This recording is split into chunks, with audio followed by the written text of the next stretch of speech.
This is Groundeffected. My name is your dad, and look at the mess I have. But don't worry about that. That's because I'm creating a new print room, but that is not important. What is important is that this video was sponsored by Tarek Saber, and I'm gonna tell you a bit more about them later. But for now, I'm already at printing my model. It's there, and it's hanging up, and it's ready to paint.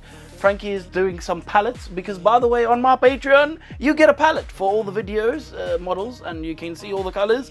It is now time for me to paint this model whilst all of this happens, and stuff is going to be crazy for the next few days, but I'm going to try to get this done without any tears. Now, of course, it doesn't matter if construction is happening in the studio. I'm still going to hang precariously my model from a camera. It's the only place I have to put them. So this model is a Vampirella, which is apparently a vampire of some sort of kind. Also, if you can notice that there is really good acoustics this time, it is because my room is full of stuff, and the acoustics is really nice. In fact, I'm thinking of keeping my room like this, just for constant acoustic awesomeness. Anyway, let's get the parts that I need for painting in the skin color, and we can start putting on a zenithal so that I can actually paint these parts. But to be honest, I think because of the lack of time that I have for doing this, I'm going to be using the new skin tone technique, and maybe this might be a little bit quicker. So stick with me while I figure this out.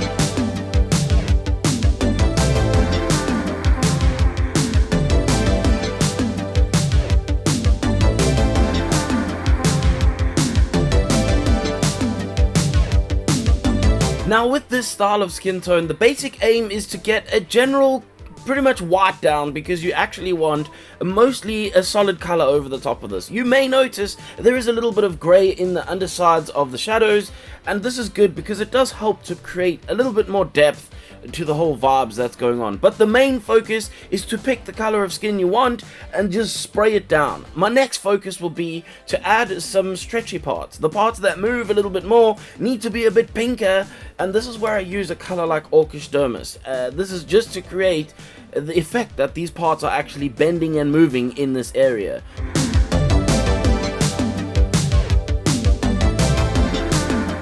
Now, before I actually paint this basilisk snake thing that is in the base, I'm just going to let you know this is a sore part of my painting for this model, and you'll see a little bit later exactly why. But basically, I thought that just putting down a Magos purple and a little bit of red Caribou crimson would be that it, job's done. But it wasn't. I needed a bit more depth in it, so I used some Agrax to create a little bit more depth. Now, going back to the skin tones, I'm going to take some Gilliman flesh, and this time is to kind of tint it a little bit, because if you only use just two colors to create the skin tones, it's going to look a little bit dead, and I felt like I had to come back and do some more work to it. I also added a couple of highlights using a brighter skin tone, and also added some white into that brighter skin tone to make it even brighter for the highest of brightest of highlights things.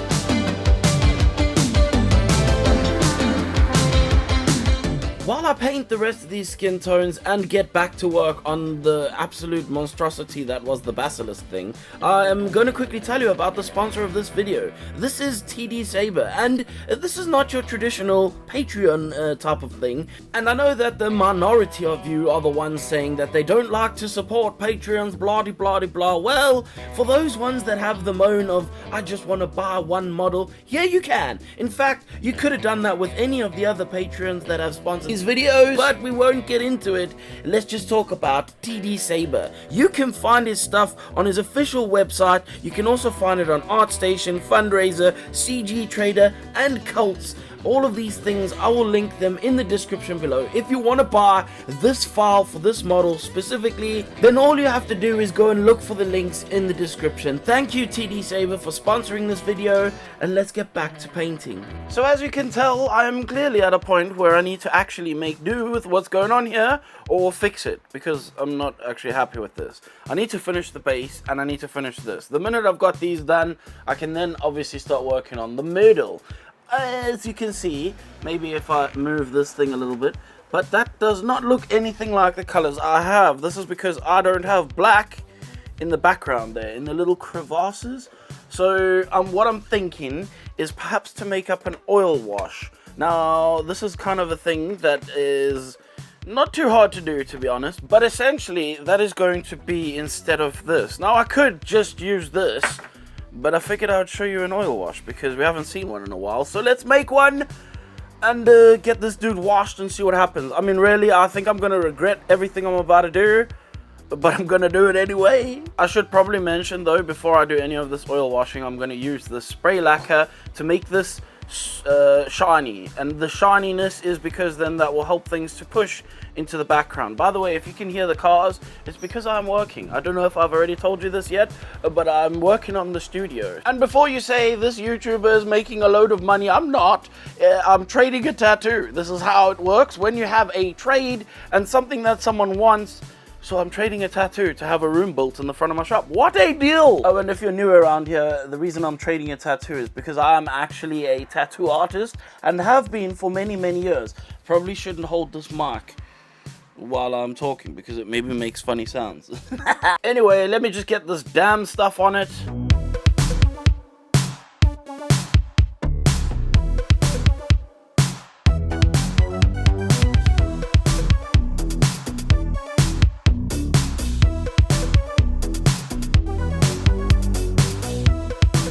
Now, I've only just realized that one of my oil colors is actually water mixable, which is the one I'm going to pick today. And what I've noticed when using oil colors to make a wash is that sometimes it's a little bit bitty. There is little pieces in it, and I'm not sure why. And I'm pretty sure that I've been using the lamp black and not this ivory black. And this one did not go bitty while using a white spirit. So I don't actually know what's going on with this. I've said it before and I'll say it again. I have no idea what I'm doing 99% of the time. I'm literally just going with the flow and showing you what I do. And if it works for you, well, freaking fantastic. But as you can see, once I had dried that off, I used my hairdryer to dry that. And when I was done with that, I wiped off all the excess, leaving just in the crevasses some black lines. I sprayed some matte varnish over the top to get rid of the excess shininess that was left over from the gloss coating stage and put it aside to move on to painting the rest of the base. I'm going to use some kind of lavendery colors to set up the colors that I will be painting the base in, but this base is quite dark and dingy, so I'm going to try to keep it that way.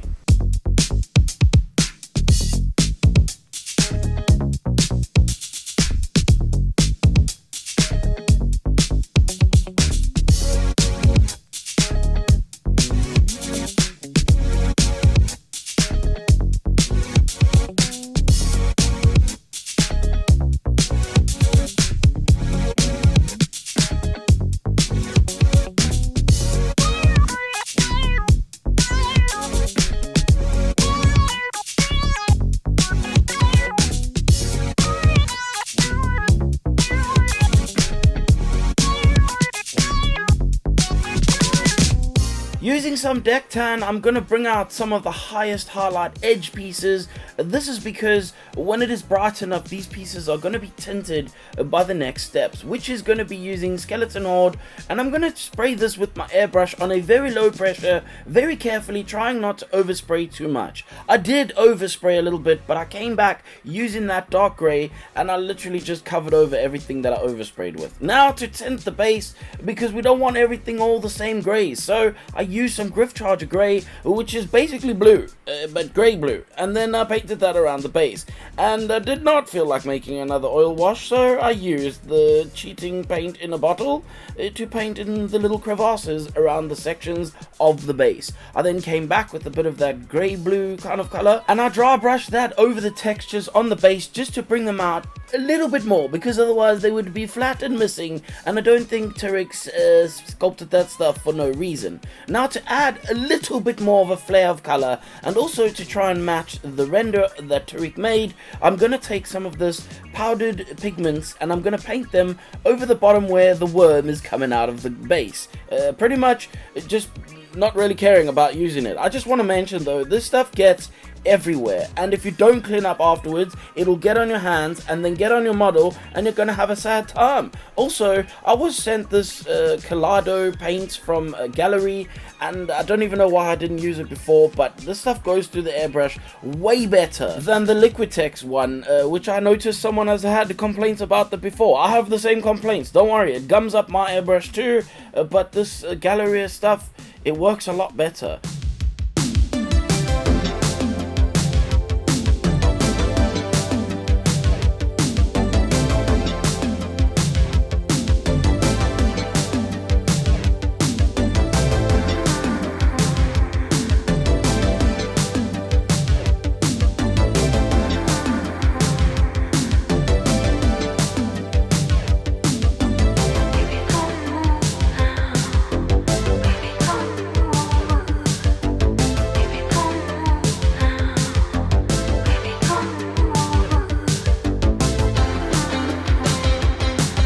I would like to talk about a feature of contrast paints that I actually really hate, and this is, it's great for small little areas but terrible in large areas. You can't paint a flat area with it, it looks like crap. Don't even try. That is with a brush though, and technically if you airbrush this stuff on, it actually goes down really nice and smooth. But we won't worry about what is actually going on. Let's just talk about the colors that I did choose. You notice I picked up a red, I painted it, put it down, picked up a totally different red. This is because I wanted a much brighter red, because I'm going to paint this red and then put the shadows in a little bit later.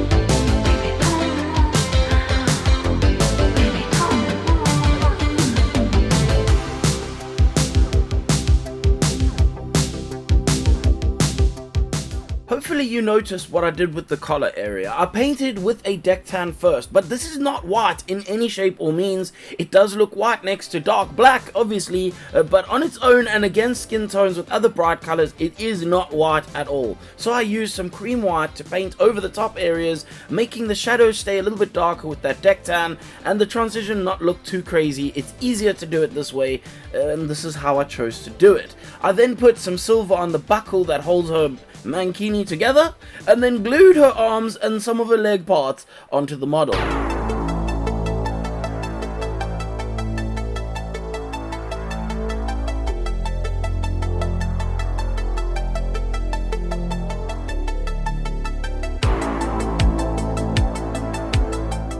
Now I'm gonna paint all of her hair black. And this is probably another sore point of this video. I will tell you about that in a section in a little bit. But quickly, I just want to mention that using Caribou Crimson to shade the suit was a good choice, but another really good choice would be Reikland Flesh Shade, and I chose to come back at the end and add some of that over the suit and also into the shadows of the skin tone, just to give it a little bit more tan, but also to help boost some of those shadows on her mankini. I'm now going to take some Magos Purple and paint that into her eyes, and choosing to use some Blood Angels Red, I'm going to paint her lips with this.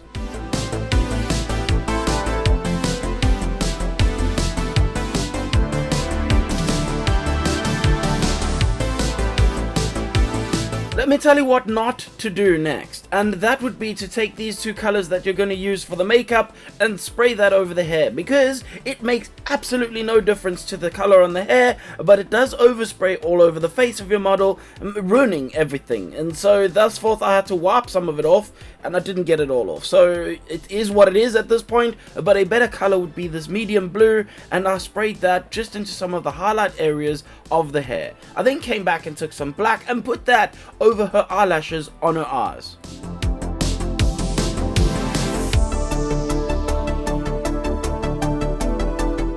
Now, using a color that only comes in a set, which is freaking annoying because there's no way I can get this color other than buying another one of these sets, and it is genuinely the only color that I now use from that freaking Fairy Flesh set.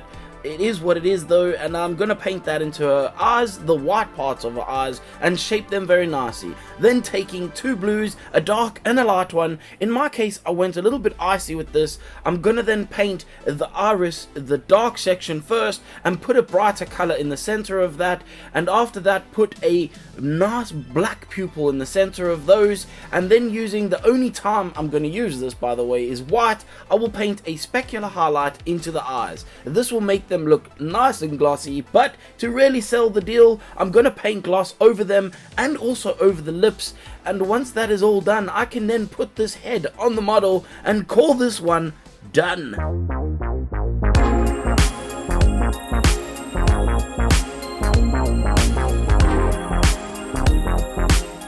Congratulations! If you are hearing me speak right now, that means that you have got an attention span slightly larger than a goldfish. If you are hearing me speak and you skipped most of the video, well, I have no words for you, really. You should go watch my video, you... Let's just talk about what I would like to talk about right now, and that is a massive thank you for watching this video, and also a massive thank you to my Patreons who help keep the lights blinding my eyeballs while I'm working in my studio. Of course, without them, hardly any of this would be possible. They are the ones that help keep things going, and if you are interested in my own Patreon, then there's a link for that down below, right below the link for TD Saber. Please go and support Mr. Saber. This is, honestly, he is an incredible artist. He's really been a true help to the channel over the years, and I want you to go support him, because you should go and support him. Of course, this is the part of the video where I get to tell you that if you didn't like anything you saw in this video, I really don't care, and you should f*** off.